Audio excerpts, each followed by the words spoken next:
A Rússia perdeu oficialmente a Guerra de Inverno na Ucrânia. O que deveria ser um período em que os ataques de longo alcance da Rússia contra a infraestrutura energética da Ucrânia facilitariam um avanço em terra, acabou se tornando um banho de sangue para as forças de Putin. Milhares e milhares de corpos mutilados de russos agora jazem nos campos e estradas da Ucrânia. E após o banho de sangue do inverno, a Ucrânia lançou uma ofensiva total que muda tudo. A Ucrânia não pode se dar ao luxo de ficar acomodada. A ameaça iminente da Rússia chegará na primavera e será explicada depois no vídeo. No entanto, a Ucrânia tornar seu território um cenário invernal de destruição russa é algo enorme, e a Rússia sentiu os efeitos no banho de sangue criado pela Ucrânia. Os números foram divulgados pelo comandante-chefe das Forças Armadas da Ucrânia, Oleksandr Siersky. Ele afirma: "Nos 3 meses de inverno, eliminamos mais soldados inimigos do que eles recrutaram, e os números comprovam isso. Entre dezembro de 2025 e o final de fevereiro de 2026, a Rússia sofreu impressionantes 92.850 baixas, o que significa soldados que foram mortos ou feridos. Isso equivale a uma média de 1.031 soldados por dia", explica Siersky. Esse é o principal motivo da Rússia não avançar no inverno, enquanto a Ucrânia fez grandes progressos numa época que a Rússia achava que prepararia o terreno para uma campanha bem-sucedida em 2026. A Rússia perdeu mais do que soldados no banho de sangue do inverno. Milhares e milhares de equipamentos russos foram destruídos e inutilizados para a ofensiva planejada pela Rússia em 2026. Durante 3 meses de inverno, a Rússia perdeu 322 tanques, mostrando que, mesmo com menos ataques mecanizados, ainda perde cerca de 100 tanques por mês.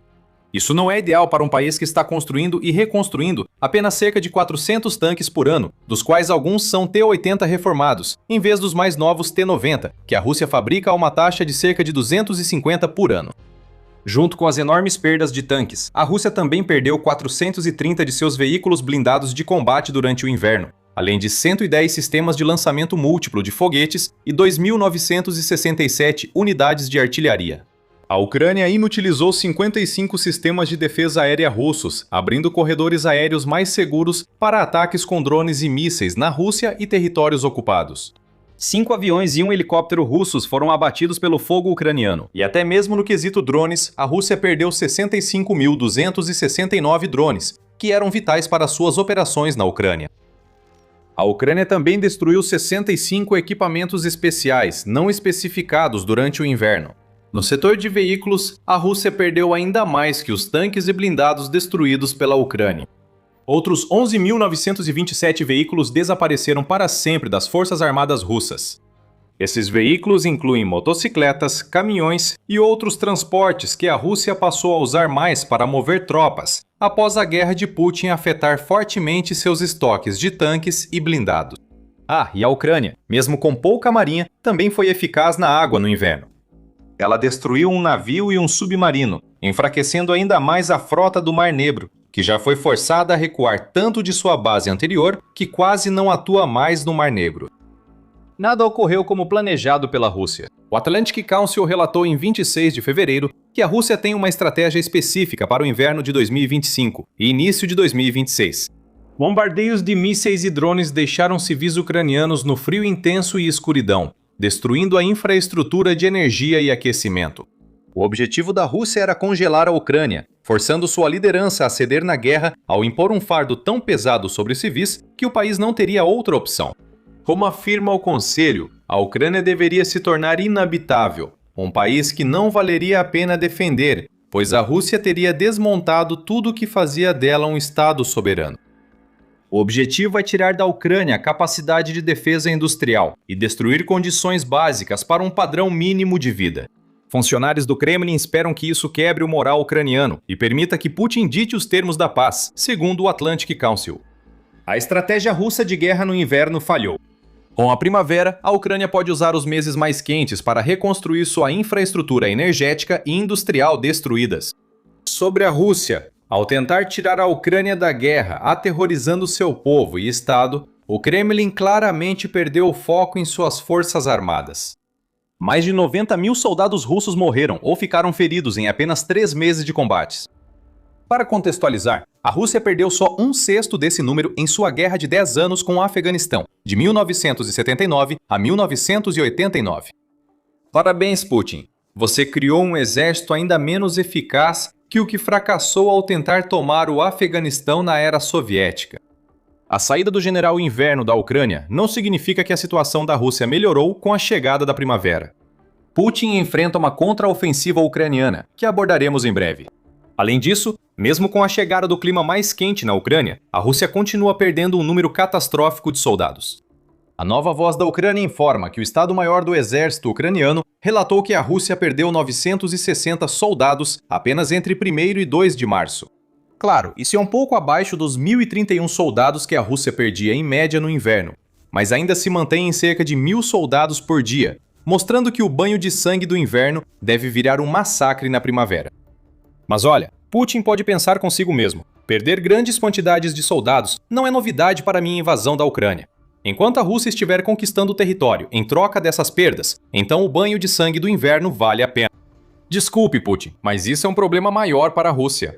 A Rússia não só está longe de conquistar o território necessário para justificar as perdas, como também perde áreas ocupadas tão rapidamente que a Ucrânia já a superou em território conquistado. Já vamos falar sobre essa virada em breve. Antes disso, vamos analisar os números de conquista de território da Rússia em dezembro, janeiro e fevereiro. Lembrando que 92.850 baixas nesse período de 3 meses equivalem a 30.860 baixas por mês. Em dezembro, a Rússia capturou 445 quilômetros quadrados, ou 171,8 milhas quadradas da Ucrânia, segundo o Ukraine Breaking News. Isso leva a uma taxa de baixas de quase 171 soldados por milha quadrada. É difícil ter números confirmados para janeiro e fevereiro. No entanto, de acordo com uma avaliação do Instituto para o Estudo da Guerra, ou ISW, a Rússia só conseguiu tomar 572 quilômetros quadrados, ou 220,85 milhas quadradas, entre 1º de janeiro e 19 de fevereiro.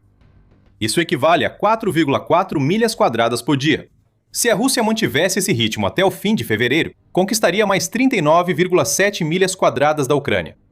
Somando todos os números, você chega a cerca de 260,6 milhas quadradas, em troca de 61.720 baixas, ou 237 baixas por milha quadrada conquistada. A Rússia desacelerou no inverno e passou a perder mais soldados por milha quadrada do que conquistava na Ucrânia. Só isso já justificaria declarar a guerra de inverno vencida pela Ucrânia, pois esses ganhos da Rússia pouco preparam Putin para as ofensivas de primavera e verão que trataremos ao final do vídeo. Enquanto a Rússia buscava pequenos avanços, a Ucrânia fazia algo inesperado para Putin. No fim de fevereiro, as forças de assalto aéreo da Ucrânia, com unidades de drones e grupos de assalto terrestre em operações de busca e destruição, avançaram nas zonas cinzentas e territórios ocupados no sul e sudeste do país. Uma grande ofensiva no eixo de Oleksandrivsk está em curso, mas vemos a Ucrânia avançar de forma notável contra a Rússia em Zaporíjia e, aos poucos, rumo à Crimeia. O objetivo da ofensiva era destruir agrupamentos russos, provavelmente pequenas unidades infiltradas em posições frágeis, permitindo à Ucrânia reforçar defesas em Zaporíjia e Dnipropetrovsk. Com a Rússia sem acesso ao Starlink, usado para drones e comunicações na linha de frente, a Ucrânia passou fevereiro transformando o que já era uma guerra de inverno fracassada para a Rússia em um espetáculo tão humilhante que Putin talvez nunca se recupere. Como? Vamos responder a essa pergunta em um instante. Mas antes de entrarmos mais a fundo nisso, você está assistindo ao The Military Show e aqui mostramos o quadro completo, não apenas as manchetes. Inscreva-se no canal se quiser ficar por dentro de tudo. Até 20 de fevereiro, a Ucrânia havia feito tantos avanços que conseguiu libertar 300 quilômetros quadrados, ou cerca de 115 milhas quadradas de território das mãos da Rússia, em poucas semanas. Nesse processo, a Ucrânia retomou 8 localidades, que agora pode usar tanto como pontos defensivos fortificados, quanto como bases de lançamento para avanços mais profundos rumo ao sul. E foi exatamente isso que a Ucrânia fez. O contra-ataque de inverno no sul da Ucrânia trouxe mais resultados até 22 de fevereiro. Siesk relatou que a Ucrânia controlava 400 quilômetros quadrados, ou 155 milhas quadradas de território libertado até aquele momento, incluindo algumas regiões que haviam sido retomadas no final de janeiro. Isso significa duas coisas para a Rússia, e talvez os mais atentos já tenham percebido a segunda só pelos números.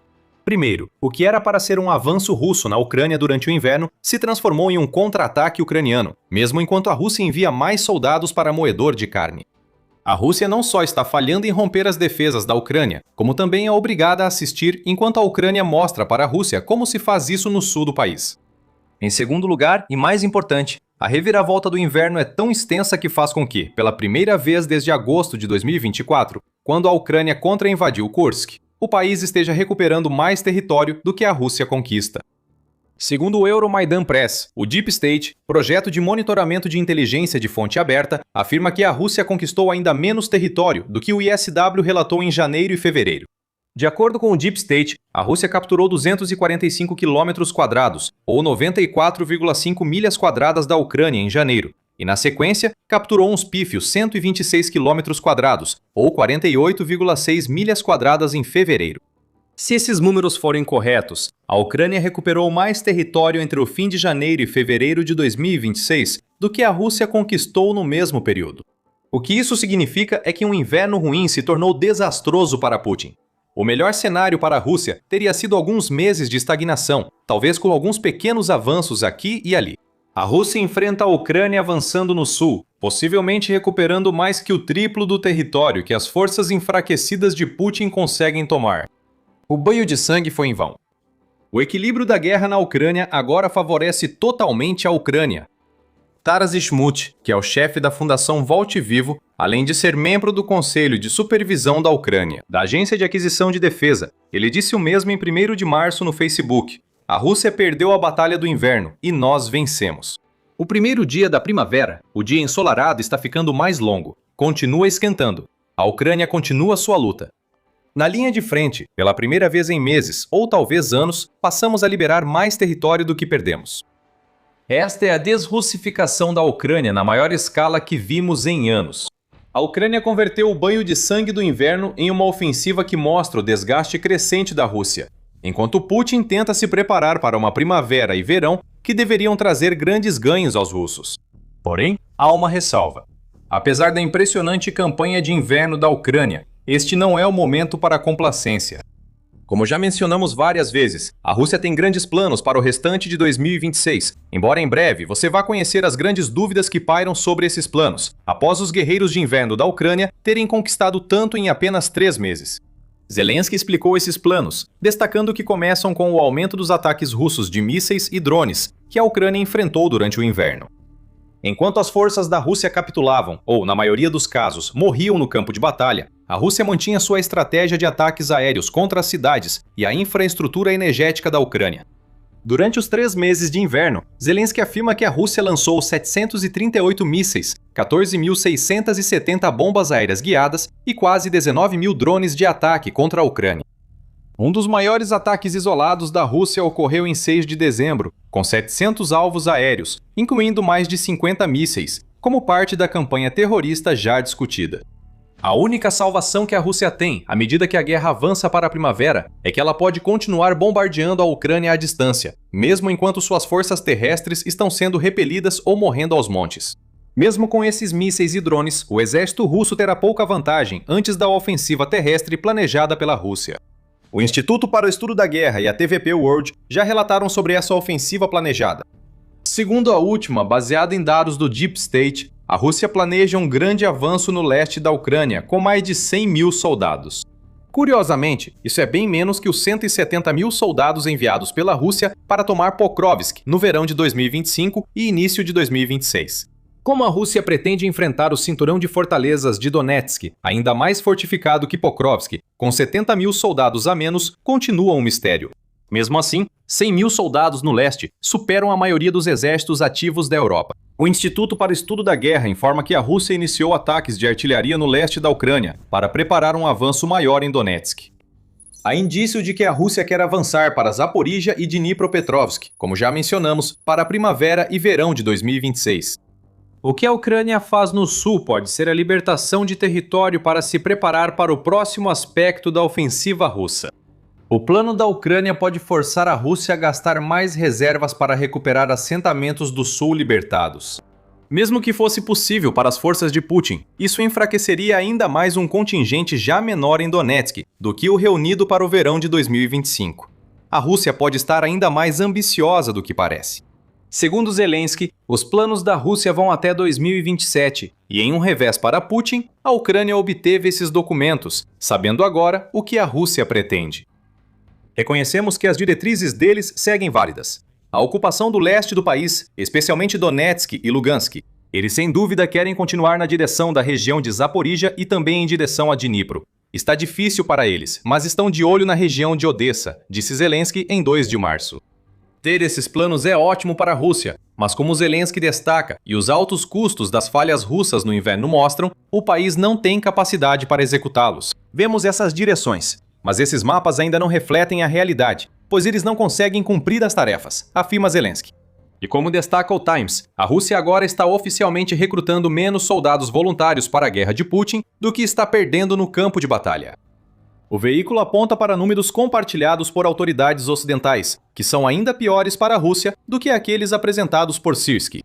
Autoridades dizem que a Rússia perdeu em média 40 mil soldados por mês entre novembro e janeiro, gerando déficit de recrutamento de milhares durante o inverno. Isso mostra a incapacidade russa. Para cada voluntário que a Rússia não recruta, ela precisa recorrer às suas reservas. E essas reservas deveriam ser preparadas para a ofensiva da primavera e verão. Então terem que ir à Ucrânia agora, provavelmente para morrer como seus camaradas, é justamente o que Putin não quer. A Rússia perdeu soldados no inverno que nem deveriam estar na Ucrânia ainda, e território necessário para avançar em Zaporizhia e Dnipropetrovsk. Como já dissemos, a Rússia é uma força esgotada em vários aspectos. Enquanto Putin tenta lidar com problemas graves de falta de pessoal, ele também enfrenta preços baixos do petróleo e restrições aos recursos russos causadas por sanções. Tudo isso causando grandes danos à economia da Rússia. A revista The Economist relatou em 16 de fevereiro que a economia está na zona da morte, com queda nas exportações e aumento dos déficits da Rússia. O que isso representa para o Kremlin, que gastou muito na guerra pagando altos valores a soldados voluntários para manter vantagem de pessoal na Ucrânia? Isso não pode ser bom. Quando o dinheiro acabar, só restarão a Rússia e as suas reservas, já mobilizadas antes do tempo e morrendo durante o inverno na Ucrânia. Considerando tudo isso, o banho de sangue russo no inverno tem grandes repercussões. A Ucrânia está libertando uma quantidade recorde de território. A Rússia perde soldados e equipamentos tão rápido que seus planos para ofensivas de primavera e verão já parecem destinados ao fracasso. A Ucrânia já sabe exatamente o que a Rússia planeja até o fim de 2027. Pode ter certeza que tudo que a Ucrânia fizer daqui em diante será para frustrar os planos já instáveis de Putin. Além disso, a Rússia ainda precisa lidar com o Starlink. Ele foi crucial ao permitir os contra-ataques de inverno da Ucrânia.